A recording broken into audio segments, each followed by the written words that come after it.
no esperéis grandes conocimientos de mi presentación, no esperéis grandes respuestas y que vaya a impartir doctrina. Va a ser sobre todo una renglera de dudas y de preguntas, porque ya soy lo suficientemente viejo como para ser consciente de que no sé gran cosa y para que, no sé mucho, pero sí he adquirido cierta sabiduría, que no es lo mismo con los años, y para darme cuenta de que es importante dudar, es importante ser muy crítico y que las cosas no son tan claras como con frecuencia se nos presenta. Entonces yo, al hilo de lo que son los cambios ambientales de tipo global y esto de tipo local y de tipo global, y esto del antropoceno que se contiene en el título, pues voy a hacer una serie de reflexiones que, como no puede ser de otra manera, están condicionadas por mi deformación profesional de oficio de científico. En el oficio de científico uno tiene que fijarse muy bien en lo que son los datos, cuáles son las interpretaciones y dudar siempre y poner todo en cuestión. Entonces, como veis ahí, pues bueno, es algo conocido que desde que se inicia la revolución industrial y los seres humanos adquirimos la capacidad de utilizar energía en grandes cantidades, pues se empieza a producir toda una serie de modificaciones en el planeta que causamos nosotros. En épocas anteriores también las hubo, pero por supuesto con una magnitud muy diferente. De esos cambios, el que a nivel de la opinión pública está absolutamente conocido, es el cambio climático. Pero como veremos, hay muchos otros que afectan no solo al clima, sino a las distintas esferas de la Tierra. Y algunos de esos cambios que se están produciendo en la actualidad como consecuencia de lo que nosotros hacemos, superan, y a veces en más de un orden de magnitud, el cambio correspondiente debido a los procesos naturales. Un ejemplo relacionado con mi campo. En el momento actual, la acción humana está moviendo sobre la superficie terrestre materiales geológicos una cantidad que es 1 o 2 órdenes de magnitud mayor que lo que mueven todos los ríos. Lo que todos los ríos del mundo arrastran a los océanos en un año, nosotros lo movemos de un lado a otro como entre 10 y 100 veces más, por citar un ejemplo. Eso es una estimación, es una cifra. Otra cosa es que eso sea bueno o malo. Y es algo sobre lo que debemos reflexionar. Siendo esos cambios de gran magnitud, también todos estamos acostumbrados a oír que estamos ante cambios sin precedentes. El cambio climático que se está produciendo en la actualidad no tiene parangón en la historia de la Tierra, etc. La historia de la Tierra es una historia de cambios, y a veces cambios muy drásticos. Y eso es parte del funcionamiento normal de los sistemas naturales. Entonces, ante los cambios actuales, que son reales, que son indiscutibles, una de las primeras preguntas es que realmente estos cambios que afectan al clima, al nivel del mar, otras cosas, son cambios sin precedentes, como han ocurrido desde hace millones de años, son cambios que representan un desastre para el planeta. La magnitud de ese conjunto de cambios justifica el que se define ahora desde hace 10 o 15 años. Se está discutiendo bastante en el ámbito científico si se debería establecer una nueva época geológica, el antropoceno, que como su nombre indica estaría caracterizada por la importancia de la influencia humana sobre el planeta.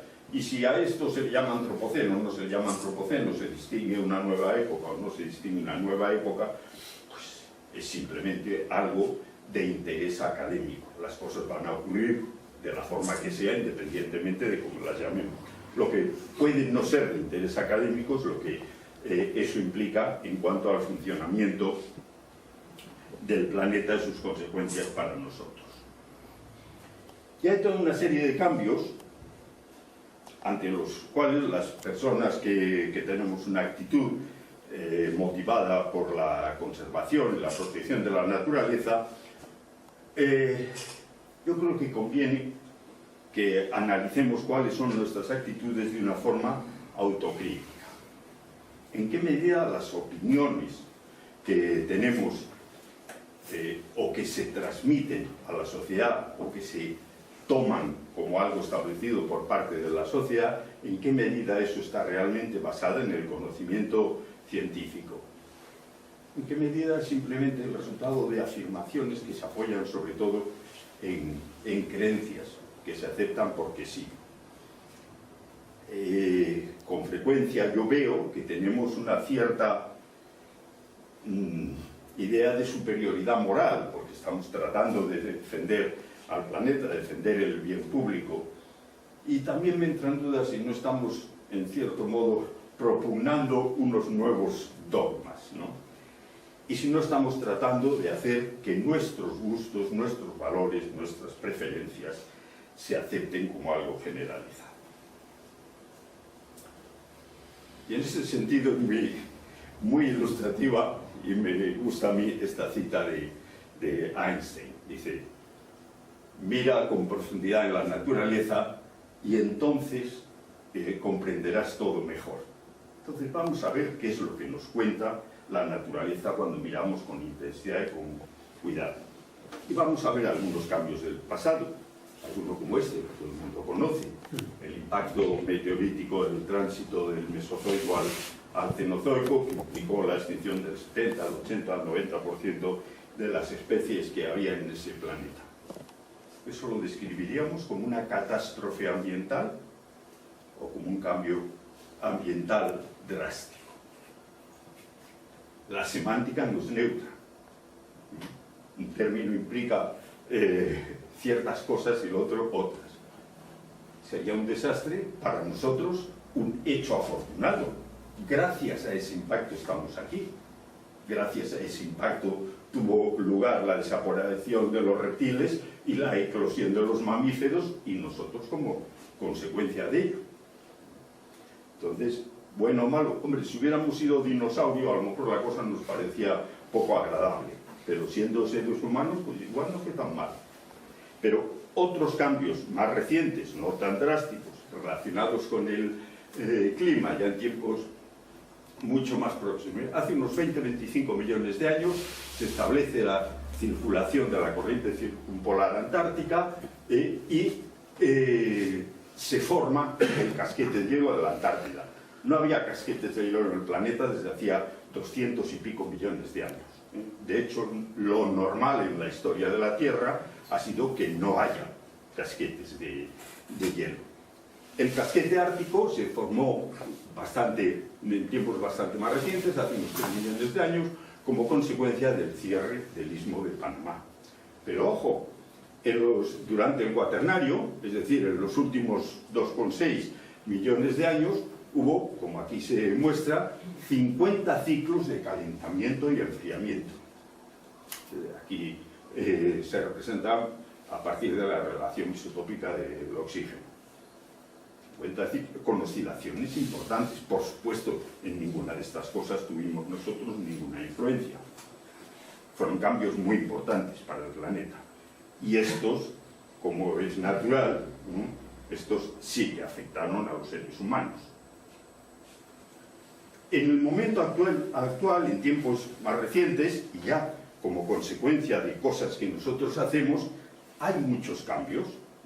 Aquí se resume, luego esto lo voy a pasar rápidamente, luego veré alguna cosa con un poco más de detalle, en lo que se ha llamado la gran aceleración, como se ve en toda esta serie de cambios. Aquí hay indicadores de distintas facetas de la actividad humana y aquí indicadores de distintos efectos sobre el medio natural, sobre el planeta a distintas escalas. Y se ve, casi sin excepción, un fuerte aumento a partir más o menos de mitad del siglo XX, que es lo que llaman estos autores la gran aceleración. Es decir, se están cambiando muchas cosas y muchas de esas las estamos cambiando nosotros. Y aquí viene nuevamente una llamada a la reflexión. Reflexionemos sobre lo que son los datos, las interpretaciones de los datos, lo que es la incertidumbre desde el punto de vista científico y lo que socialmente se puede instalar como verdad indiscutible.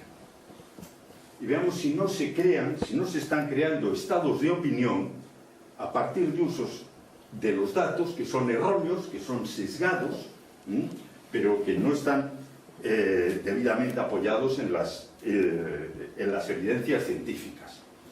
Y ese uso erróneo o sesgado puede ser resultado de modas, puede ser debido a preconceptos, puede ser debido a desconocimiento, a veces es por búsqueda de sensacionalismo y otras veces porque se está tratando de apoyar determinados intereses, que de todo hay en la viña del Señor. Y vamos a ver algunos ejemplos que ilustran esto. Todos recordarán la erupción que hubo en el Hierro hace 4 años. Y esto que tengo aquí es una erupción que pues, dio lugar a mortandad de peces, muerte de organismos en el fondo marino, en el entorno aquello. Y aquí tengo, he sacado unos fragmentos de uno de los N comentarios publicados en relación con eso. El proceso de recuperación de las especies afectadas requerirá de ciertas acciones específicas. El CO2 que se emite a la atmósfera es no ya solo un problema local, sino un problema global. Señores míos, el planeta funciona así, lleva cientos de millones de años funcionando así. Cuando hay una erupción, lo que hay alrededor se muere, claro. No hace mucho leí que con un análisis que se había realizado ponía de manifiesto que ya se había recuperado en gran parte el desastre ambiental que causó la erupción del Hierro. Y a mí eso me hace pensar lo que he puesto ahí. Es como si dijéramos, el grave problema de la pérdida de hojas por parte de los árboles este otoño seguramente se corregirá en la próxima primavera. Lo mismo, pero a otra escala temporal. Otro ejemplo, que no tiene nada que ver con esto, pero nos pone de manifiesto cómo las ideas preconcebidas llevan a un sesgo que implica que se utilizan los datos para obtener conclusiones y sin ninguna intencionalidad, en este caso, pienso, para obtener conclusiones absolutamente contrarias a las que los datos ponen de manifiesto. Miren, un titular del País hace año y pico. Lecciones suecas para la carretera. Dice que según aquí, la Organización Mundial de la Salud,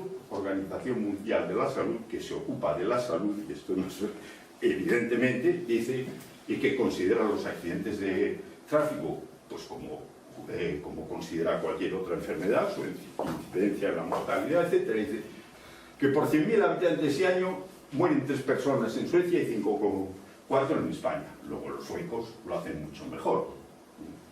Esto me recuerda a una anécdota que comentaba hoy mismo. Hace años yo estaba en un congreso sobre planificación universitaria.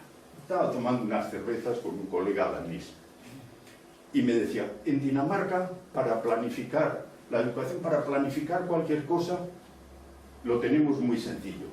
Que hay que planificar algo que hacemos. Vamos a ver qué hacen los suecos. Y como los suecos son tan listos, hacemos lo mismo.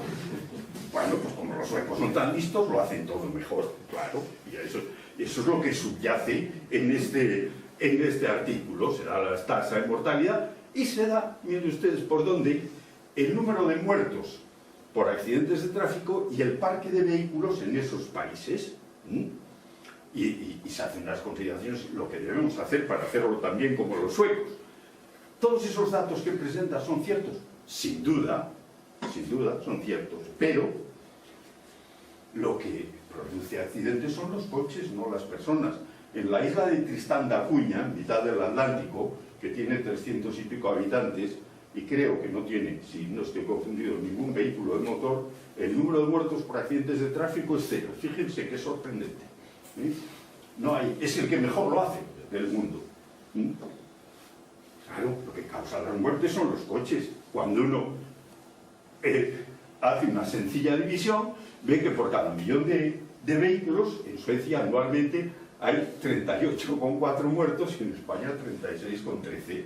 Y además, como todos sabemos, Suecia estos efectos es casi como si fuera una isla, porque tiene muy poco tráfico generado desde el exterior. Aquí no ocurre eso. Con esos datos, los resultados en cuanto a los accidentes de tráfico evidentemente han sido mejores en España. que en Suecia, lo cual no quiere decir que los españoles seamos listos y los suecos tontos, quiere simplemente decir que en eso los resultados son mejores, punto. Y aquí difícilmente se puede pensar que hay un sesgo ideológico, unos intereses, no, es dar por hecho algo de partida que nos lleva a interpretar incorrectamente la realidad. En este tipo de cosas sí que puede haber intereses. ¿Cuántos de los que estamos aquí recordamos algún tipo de efecto significativo por el famoso efecto 2000? ¿Y cuántos aquí, por lo menos hay una persona que yo sepa que tiene que ver con el mundo de la salud, cuántos pueden decir que la gripe A tuvo efectos significativamente diferentes que cualquier otra gripe? Ahí sí que había intereses muy claros y conocidos en llevar la información en un determinado sentido. Bien, pero eso nos pasa también en el ámbito de los cambios ambientales, bien sean locales, bien sean globales. Miren, esto es la gran aceleración, pues afecta al crecimiento de la población, al Producto Interno Bruto, al consumo del agua, al consumo de papel, el número de teléfonos, vehículos de motor, lo que sea. Cambiamos un montón de cosas. Y la raíz de todos los problemas son los gases de efecto invernadero y el clima. Y es que es algo absolutamente recurrente. Naturalmente que nuestra influencia se manifiesta en muchas cosas, algunas que tienen que ver con el clima y otras, por ejemplo, la biogeoquímica de las aguas costeras, la estructura de los sistemas naturales en las costas, la cantidad de terreno sometido a algún tipo de uso o modificación por parte del hombre, toda una serie de cosas que no tienen nada que ver con el clima. Y nuevamente vuelvo sobre el tema de la necesidad de tener espíritu crítico y tener presentes estas cosas que pongan. Hay modas científicas y modas sociales, y que a veces tienen una gran fuerza. Luego, el que algo esté generalmente aceptado no quiere decir que sea cierto. Y también, el que algo sea cierto no quiere decir que sea toda la verdad, ni siquiera que sea la parte más importante de la verdad.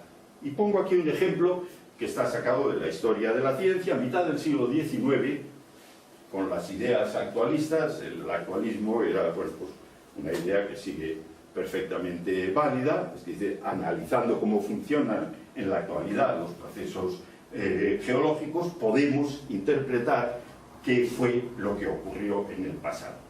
Bueno, pues a partir de ese principio tan simple, los naturalistas del siglo XIX, observando los cambios que percibían en el registro geológico, llegaron a la conclusión de que eso tenía que haberse, no se podía cuantificar en ese momento, desarrollado durante periodos larguísimos, hablaban de muchos millones de años, pero sin cuantificar. Y eso se rebatió sobre la base de creencias, por un lado, y por otro, de aceptar una parte de la verdad científica como toda la verdad. De las creencias, Lightfoot no era cualquiera, era el rector, el Vice Chancellor, que es el rector de la Universidad de Cambridge. Bueno, pues se basó en la Biblia, creencias, hizo un recuento y tuvo una precisión remarcable. La Tierra se originó el 26 de octubre del año 4004 a.C. Bien, desde una perspectiva, digamos, no creencias, sino científicas, Joly dijo, es que las sales que hay en los océanos las han aportado los ríos, cosa que es cierta, que los ríos lleven agua dulce, pero tienen una pequeña proporción de sales. Luego, si estas sales las ha llevado el río al mar, como yo sé la cantidad de sal que llevan los ríos, puedo calcular cuánto tiempo ha sido necesario para que se acumule toda esa sal en los océanos. 80-90 millones de años. Lord Kelvin, el de los grados Kelvin, la temperatura absoluta, dijo, la Tierra tiene un flujo calorífico, es decir, pierde calor a través de su superficie hacia el exterior.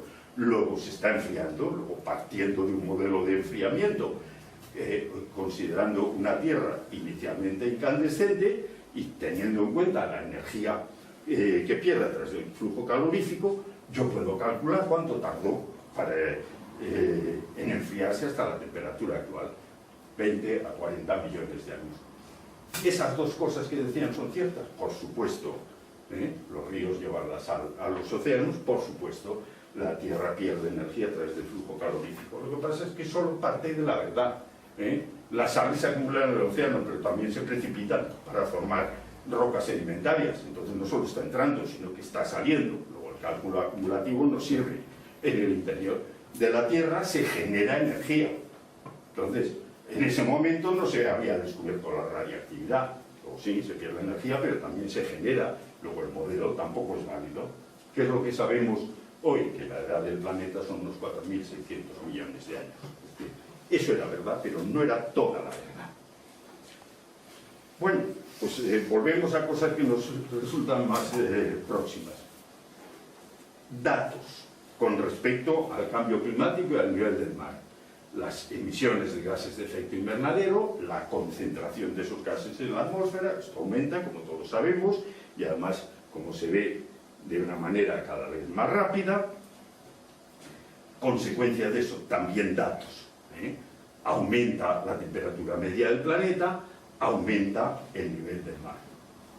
Por lo tanto, viendo esto, no tiene ningún sentido esa expresión que a veces se oye: pero usted es partidario de la teoría del cambio climático. Y digo, usted, eso no es una teoría, eso se mide. El clima ha cambiado de esta manera, no es igual que discutir, opinar sobre la anchura de esta mesa, con una cinta métrica y la mido. No sé, eso no es discutible. Puede haber algo más de discusión, no mucha, desde el punto de vista científico, en la interpretación de los datos. Entonces, lo anterior son medidas, y esto es la interpretación y la explicación del porqué de esas medidas, comparando la variación real de la temperatura, las observaciones en rojo, con los resultados obtenidos de modelos que consideran solamente el efecto natural, sin influencia humana, los que consideran solamente el efecto humano, sin tener en cuenta los factores naturales, y los que consideran ambos. Como se ve, esto reproduce de manera bastante fiel las observaciones. Y desde el punto de vista científico, digamos, esto es una evidencia muy sólida a favor de que, en efecto, nuestra actividad está teniendo una influencia en el cambio climático actual. Es científicamente correcto, sin duda, como indico aquí.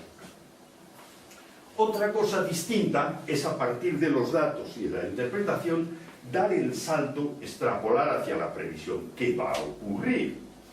Es decir, las previsiones. Y en relación en concreto con el nivel del mar, y aquí están las previsiones del IPCC en el último informe, es ese tipo de cosas lo único que nosotros debemos tener en cuenta en relación con el cambio climático y con el nivel del mar. Y en relación con esto último, ¿podemos hacer predicciones fiables para cualquier sector costero, dando por hecho que esta cadena, emisión de gases de efecto invernadero, calentamiento global, aumento del nivel del mar, es la única o la principal explicación de lo que está ocurriendo? Eso creo que es bastante dudoso. Entonces vamos a hacer caso a Einstein, vamos a mirar con profundidad en la naturaleza. ¿Qué nos dicen los datos de lo que ha ocurrido en el pasado? Verdaderamente estamos ante, como se dice, ante cambios extremos y rápidos que no tienen precedentes. Ese calentamiento debido a los gases de efecto invernadero explica todo. Para ello, una de las cosas que se hace es buscar los análogos climáticos, es decir, situaciones climáticas en el pasado comparables a la actual. De entrada, decir que en los últimos 400.000 años hay un paralelismo muy marcado entre las variaciones de los principales gases de efecto invernadero y la temperatura, con una pequeña duda, que en muchos de estos casos el aumento de temperatura precedió al aumento de los gases de efecto invernadero.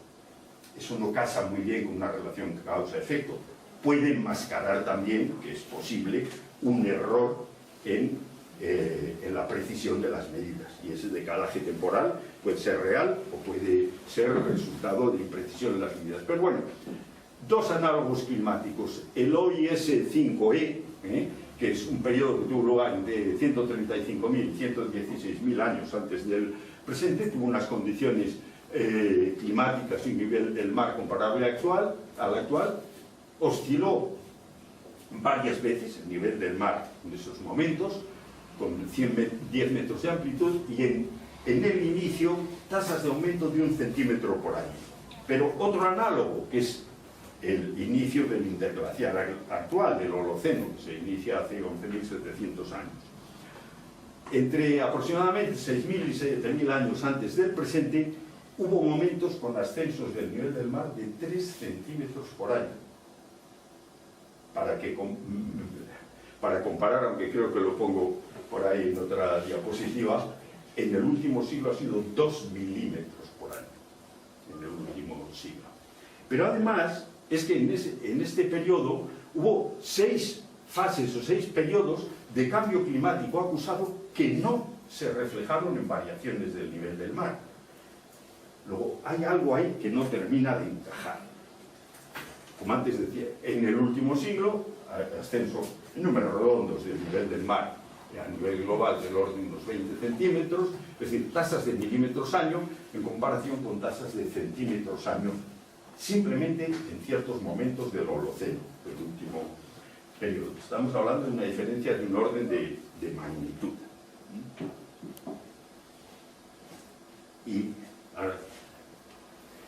a la vista de esto y otras cosas, sería sorprendente que nos encontráramos que el nivel del mar en el futuro varíe de manera significativamente distinta que lo que se deduce a partir de los modelos que se basan solamente en los gases de efecto invernadero.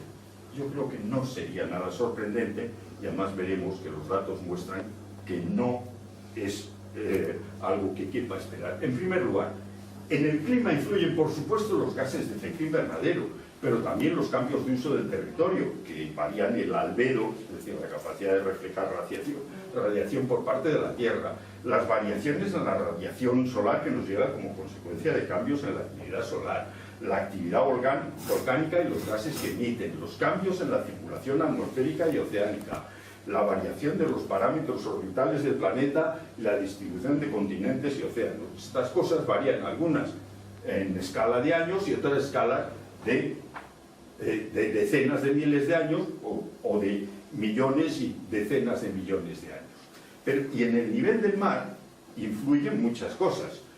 Primero, por supuesto, la temperatura y fusión o acumulación de hielo. Pero no hay un nivel del mar global. Es decir, la superficie del geoide, con las determinaciones más recientes de la Agencia Espacial Europea, el geoide es la superficie equipotencial a la que en principio se ajustaría el nivel del mar. Si hiciéramos canales atravesando todos los continentes y eso, pues el nivel del mar tendría esa superficie del geoide. Tiene diferencias de altura entre menos 106 y más 85 metros con respecto al elipsoide de revolución teórico. Pero es que este geoide varía en el tiempo y en el espacio. Es decir, no es algo fijo. Por lo tanto, esa topografía, por así decir, de los océanos es cambiante en función de la...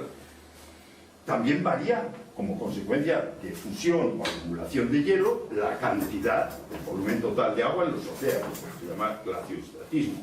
Pero también varía la forma y el volumen de las cuencas oceánicas que acogen el agua, como resultado de otro tipo de procesos. Depende mucho de que estemos en una zona que en el pasado reciente ha tenido glaciares o que ha estado lejos de zonas con glaciares. Para que se haga una idea, en Escandinavia, en los últimos 8.000 años aproximadamente, el nivel del mar ha bajado unos 5 o 6 metros y en zonas como el Golfo de México ha subido unos 5 o 6 metros. Las corrientes superficiales que dan lugar a acumulación, que cambian también el tiempo, dan lugar a mayor acumulación de agua en unas zonas que en otras. La actividad tectónica, las costas no están quietas, algunas sí, pero otras se elevan, otras descienden. También los sedimentos que hay en las zonas costeras que no están compactados se compactan y se van hundiendo. Estos factores dan lugar a variaciones que pueden oscilar entre 3 y 100 milímetros por año.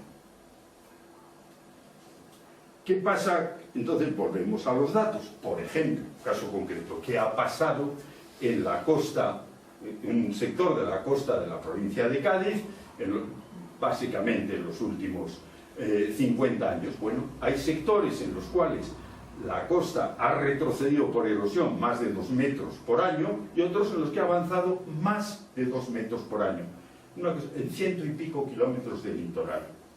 Es evidente que la variación en el nivel del mar no explica eso, y que solamente a partir de las variaciones en el nivel del mar difícilmente podríamos hacer predicciones con respecto a lo que pueda ocurrir en el futuro en esa costa. Y ahora me vais a permitir que me autoplagie y lea una cosa que es parte de la respuesta que tuve que dar hace unos meses al discurso de ingreso en la academia de una colega. Entonces digo, es pues dudoso que podamos hacer extrapolaciones fiables sobre el nivel del mar en este siglo a partir solamente, y lo resalto, de modelos climáticos basados en el aumento de gases de efecto invernadero. En el clima global influyen además otros factores, como hemos visto, como ocurrió en el Holoceno, y en el nivel del mar también influyen otros factores. No hay duda de que tenemos evidencias científicas muy claras que muestran que en el último siglo y medio nuestra actividad ha dado lugar a calentamiento global y ascenso del nivel del mar. Pero los datos sobre cambios pasados plantean importantes dudas.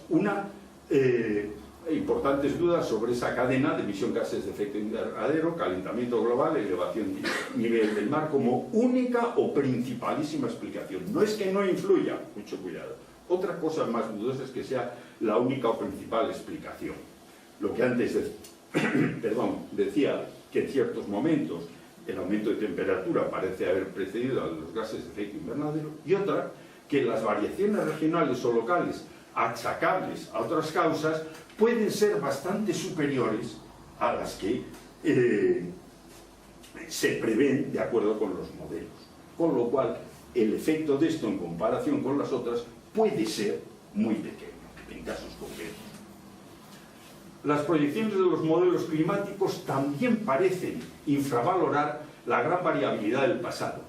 Hay recientes registros climáticos multiproxy, que es una serie de indicadores de significado paleoclimático que permiten interpretar cuáles fueron las condiciones climáticas del pasado, temperaturas, etc. Bueno, esos indican que las sequías acontecidas en el último siglo han sido modestas en comparación con otras del último milenio, mucho más largas e igualmente extensas.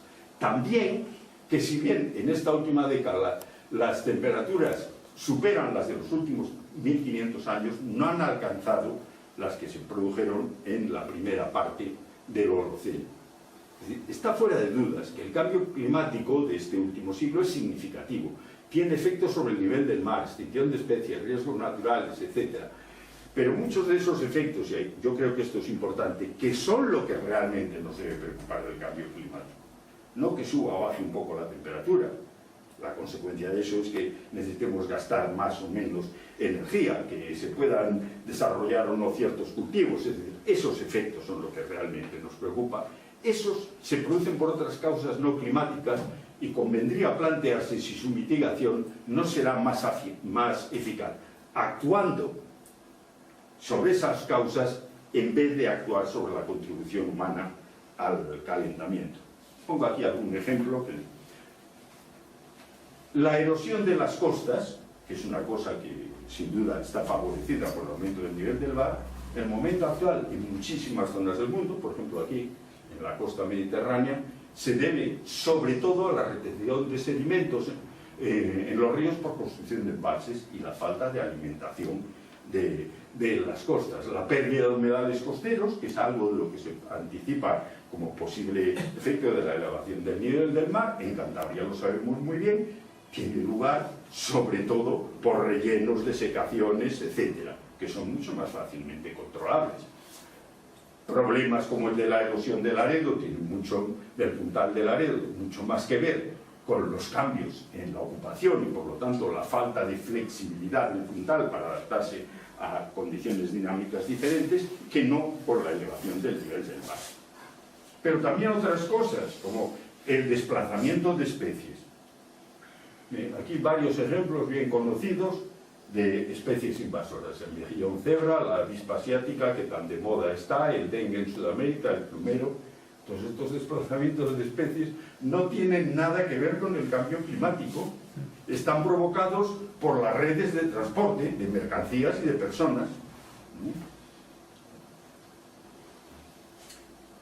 Otra de las cosas que tenemos muy internalizada: estamos dando lugar a la desaparición de muchas especies, es cierto, y puede o parece que estemos ante un sexto episodio de extinción masiva, como otros 5 que había antes en la historia de la Tierra. Pero, me estoy refiriendo a algo publicado hace un par de años en Nature, casi todos lo sabrán, pero para el que no lo sepa, es la principal revista científica del mundo.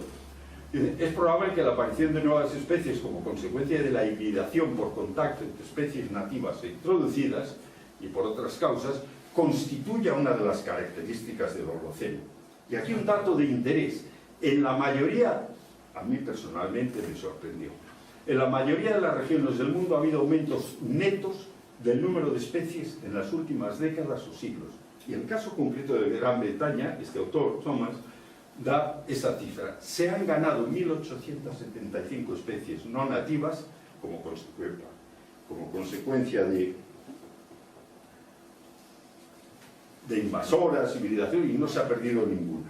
Y aquí, para no hacer eso que dicen los italianos de traductor traidor, he reproducido esto literalmente, lo que dice Thomas en ese artículo. Dice: la respuesta de las personas que se encuentran invadidas por especies desplazadas es con frecuencia irracional. Dice: la persecución deliberada de lo nuevo, simplemente porque es nuevo, ya no es sostenible en un mundo en rápido cambio global.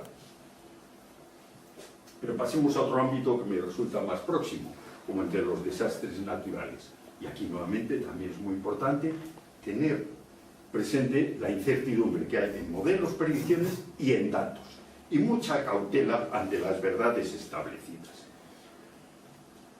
Una de las verdades establecidas, que se recoge por otro lado en este trabajo sobre la gran aceleración de Stephen y sus colaboradores: la frecuencia de las inundaciones está aumentando como consecuencia del cambio climático.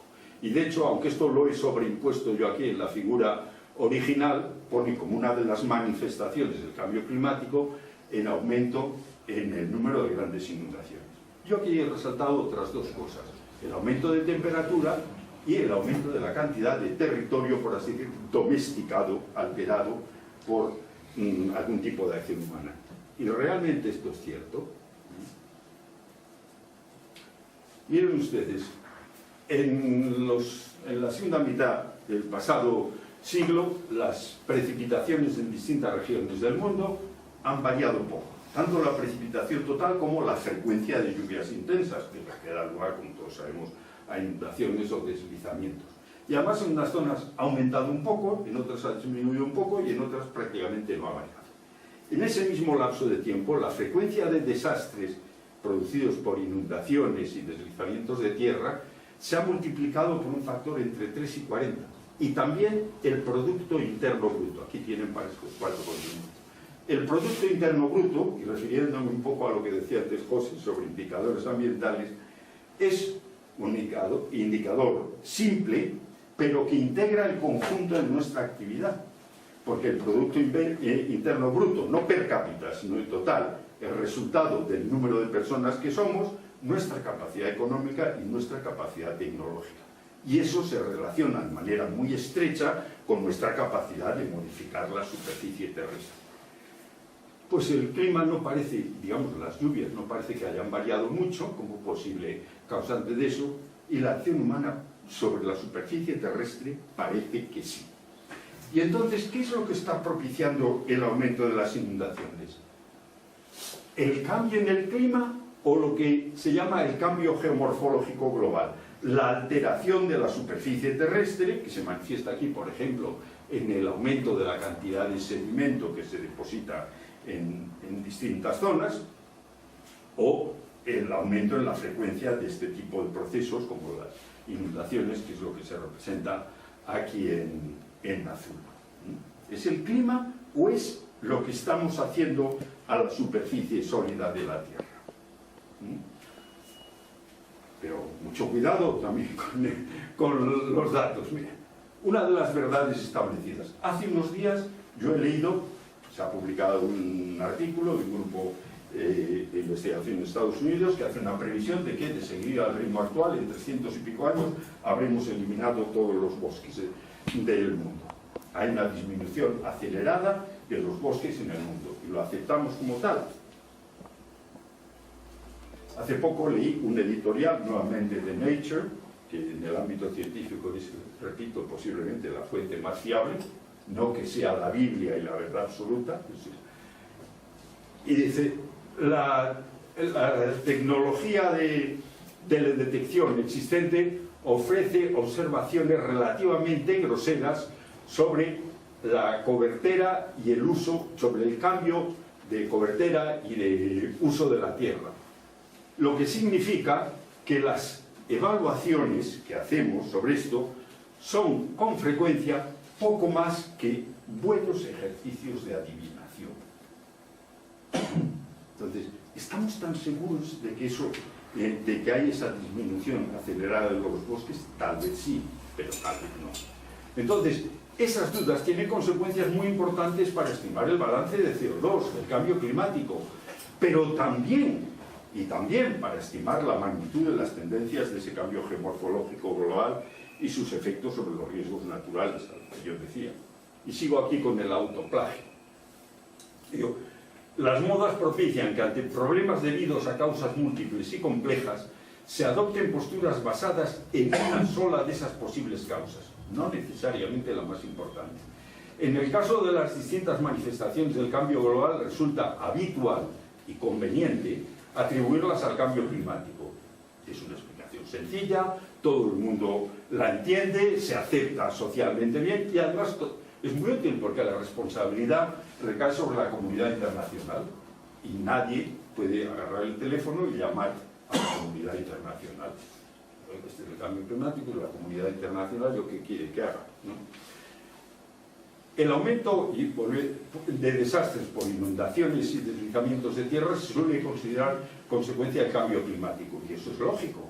Ambos procesos se producen por lluvias intensas. Si aumentan las lluvias, habrá más inundaciones o deslizamientos. Y eso es verdad. Pero como decía hace un rato, no es toda la verdad y posiblemente tampoco la parte más importante.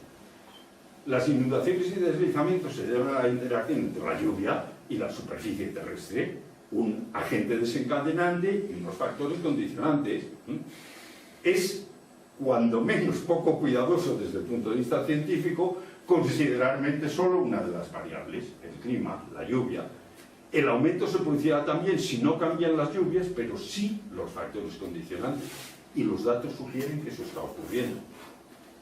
Y entonces, ante esto y muchas otras cosas, sigo con el autoplagio, disculpen lo burdo de la analogía, pero estas cosas me recuerdan a aquellos que se comen una fabada, un cordero asado, una tarta de chocolate, y al final dicen, el café, por favor, con leche desnatada y sacarina.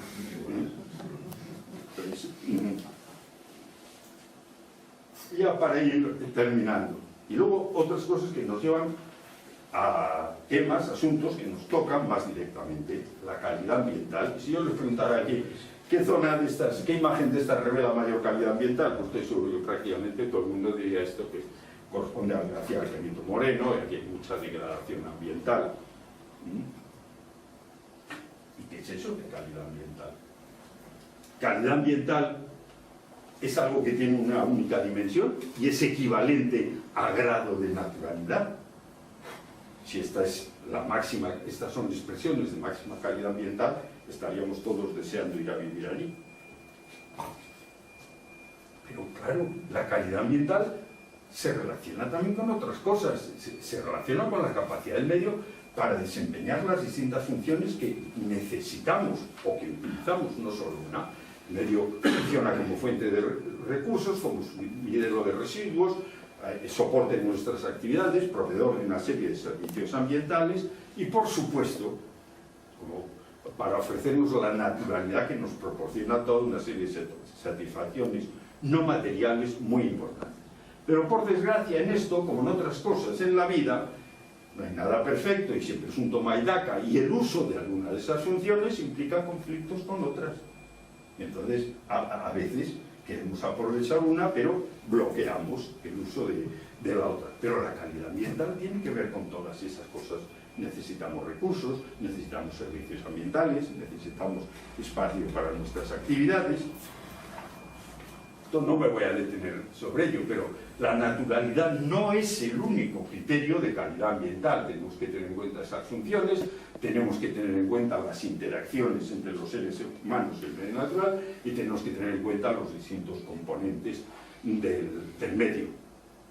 Y es la naturalidad el principal componente de la actividad de la calidad ambiental. ¿Por qué? Porque nos gusta a nosotros, que tenemos digamos una postura de tipo conservacionista. Y artificial, malo y natural, bueno, que también es una de las cosas generalmente aceptadas. Miren ustedes, Reserva Ecológica de la Ciudad de Buenos Aires, el lugar seguramente con mayor riqueza de especies, mayor biodiversidad. Esto está hecho sobre una escombrera. Esto lo he conocido yo hace pocas, no muchas décadas, como una escombrera. La dehesa, que es un ecosistema de alta diversidad altamente valorado, es un ecosistema gestionado por acción humana desde hace siglos. La cosa más próxima, la Viesca, en Torrelavega, una zona muy agradable con un montón de vegetación, es una antigua escombrera de la mina. Natural bueno y artificial malo. ¿Nos parece bueno que haya desaparecido la horadada porque es un proceso natural, o el puente del diablo? O sea, la pregunta no es si es natural o es artificial. Nos gustaría que siguiera la horadada y nos gustaría que siguiera el puente del diablo. Seguramente, si esto hubiera venido un abencerraje y lo hubiera dinamitado, habría sido espantoso, pero el resultado final es el mismo, independientemente de la causa.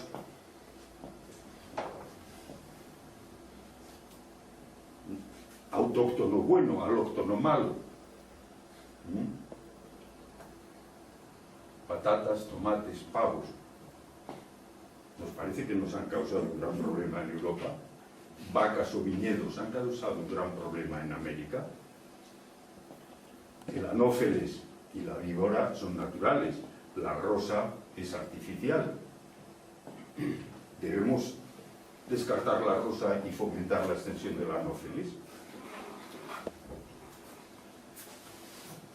Las cosas tienen muchas más esquinas de las que a primera vista parece, y no es bueno analizar los problemas de manera simplista. La minería, que es una de las actividades más gravemente, más fuertemente impactantes que tenemos, da lugar, como es natural, a que cada vez, por toda una serie de razones que yo creo que todos conocemos, a que haya cada vez más oposición. Pero no podemos vivir sin la minería. Miren ustedes, yo miro aquí alrededor. Esta mesa, el suelo, las paredes, prácticamente todo lo que veo, la ropa que llevamos, que está hecha en gran medida de fibras sintéticas, en su origen tiene una actividad minera de un tipo u otro. Entonces no podemos prescindir de ella. Algo tendremos que hacer al respecto. Y en relación con eso, ¿cuál es, por ejemplo, un tema que aquí está muy en el candelero? ¿Cuál es la representación más realista de lo que sería una explotación de fracking? ¿Esta que dicen los responsables de las empresas que es la técnica actual y que casi no se ve y que es algo idílico, o esta que representa una realidad pasada? Y siendo evidente que el fracking produce efectos no deseables, ¿qué sabemos sobre la frecuencia o probabilidad? Yo no lo sé, vaya por delante, alguien que haya aquí a lo mejor lo sabe, yo no. ¿Qué datos hay sobre la frecuencia de esos incidentes no deseados o sobre la probabilidad de que ocurran en el futuro? Otro tema muy importante, los parques eólicos. ¿Producen impactos? Indudablemente. Ahora, lo hablaba yo con Javi al principio. ¿Sabemos realmente, se ha hecho una comparación de los pros y los contras, y esos impactos y esos inconvenientes son mayores o menores que los de otras alternativas de producir energía? Y todo eso nos lleva a algo que es trivial, que no podemos obtener algo a cambio de nada, y que todo lo que hacemos tiene efectos ambientales. El que estemos todos aquí ha producido efectos ambientales por nuestro desplazamiento, estamos consumiendo energía. Esto tiene determinadas consecuencias. Lo que debemos hacer es sopesar los pros y los contras de las distintas alternativas, con datos, no con consignas. Y entonces ahora tenemos la inclinación, es decir, aplicamos el principio de precaución y queremos el riesgo cero en relación con las actividades que afectan al medio. ¿Es eso razonable?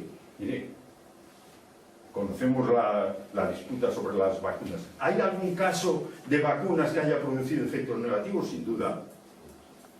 Que yo sepa, todos los años hay en el mundo muertos por tomar aspirinas.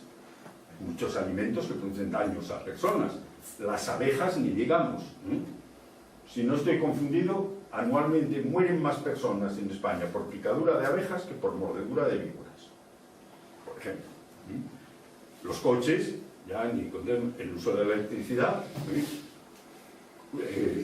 gente que se electrocuta sin pensar otras cosas, actividades de ese tipo. ¿Nos debe llevar eso a proponer la eliminación de todo ello?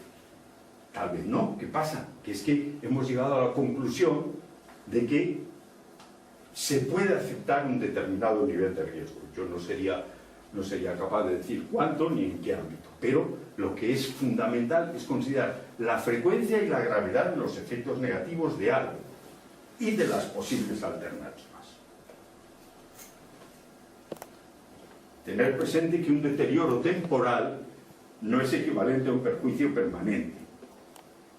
Que eso traducido a otra escala temporal y espacial, los efectos de las explotaciones mineras, tal vez lo anterior corresponde a Cabárceno, esto también corresponde a Cabárceno. Se nos ocurriría pedir ahora que se restituyera la situación antes de la explotación minera y que este tipo, no entro en lo del parque con los bichos y eso, que este tipo de paisaje pasara a ser como ese. Yo creo que haya muchos que lo pidan, pero alguno habrá, sin duda. ¿Y las médulas? Las médulas es una explotación minera abandonada, es patrimonio de la humanidad. ¿Deberíamos restaurar las médulas para eliminar el impacto ambiental que produjo? ¿O tal vez consideramos que los inconvenientes que los tuvo son menos que las ventajas que nos proporciona esto? Hace unos días he encontrado esto que me parece muy ilustrativo. Cosas que se escribieron en Francia cuando se estaba construyendo la Torre Eiffel. El resaltado es mío. Dice rápidamente, venimos una serie de escritores, pintores, escultores, arquitectos, amantes apasionados de la belleza hasta ahora intacta de París, a protestar contra la inútil y monstruosa Torre Eiffel. Dice, vamos a dejar que todo eso se profane, vamos a dejar que el país se afee irreparablemente y se deshonre. Porque la Torre Eiffel, que ni siquiera la comercial América la querría, no lo duden, es el deshonor de París. Y no somos nada más que un débil eco de la opinión universal, tan legítimamente alarmada.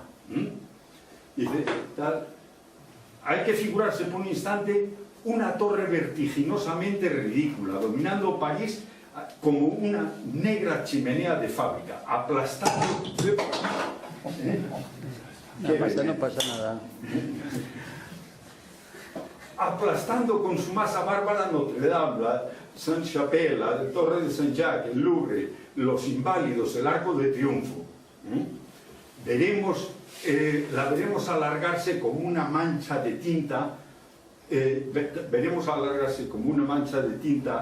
la sombra odiosa de la odiosa columna de chapa remachada.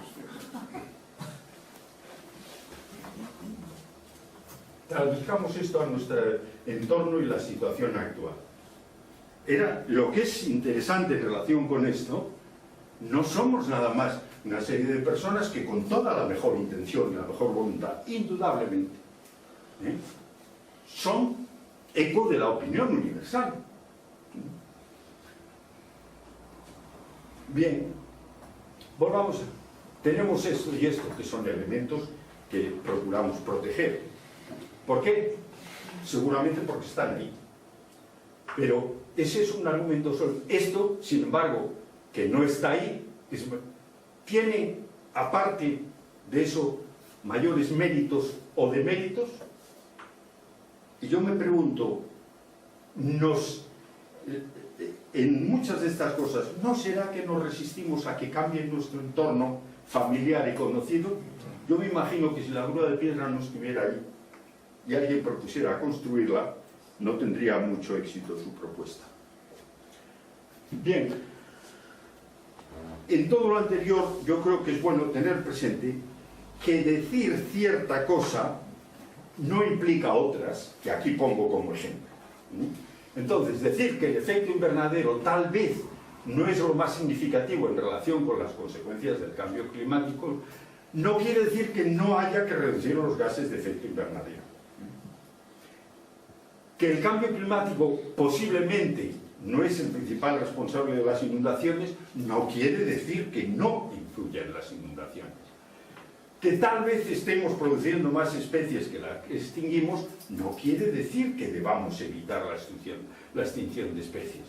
Que las especies introducidas no necesariamente son perjudiciales, no quiere decir que debamos introducir sin coto todo tipo de especies. Que los cambios ambientales que nosotros causamos no son necesariamente negativos, no quiere decir que no debamos mitigar los impactos ambientales. Y, pasando a una analogía burda pero mucho más familiar, estos días, yo creo que ayer leí una cosa en relación con esto. Los accidentes de tráfico, decir que los accidentes de tráfico no se deben principalmente a fallos mecánicos, no quiere decir que no se deban revisar los coches, y no quiere decir que no sea más seguro un coche nuevo que uno viejo. Y desde luego, si no es fabricante de coches, dice que es muchísimo más seguro el coche nuevo que usted el viejo. Entonces, en esto y en otras cosas debemos exigir que las actuaciones sobre el medio sopesen de manera adecuada los datos, y datos que se puedan contrastar, y que no se hagan sobre la base de afirmaciones lapidarias a favor o en contra, que se sopesen los pros y los contras, que siempre los hay. Esto lo voy a saltar, pero dejo copia aquí un documento muy interesante que hace un par de meses publicó el Comité Asesor de las Academias de Ciencias de Europa sobre las nuevas técnicas de reproducción. Y me lo salto para simplemente señalar una cosa, que es, a mi modo de ver, de un informe de la Comisión Europea que dice que apoyarse en el principio de precaución no es una excusa para derogar los principios generales de gestión de riesgos, que aquí enumera, dice que no es razonable buscar el riesgo cero en la gestión de riesgos. No lo hacemos en la vida cotidiana. Mandamos a nuestros niños al colegio y no esperamos que sea imposible que tengan un accidente. Sabemos que es poco probable.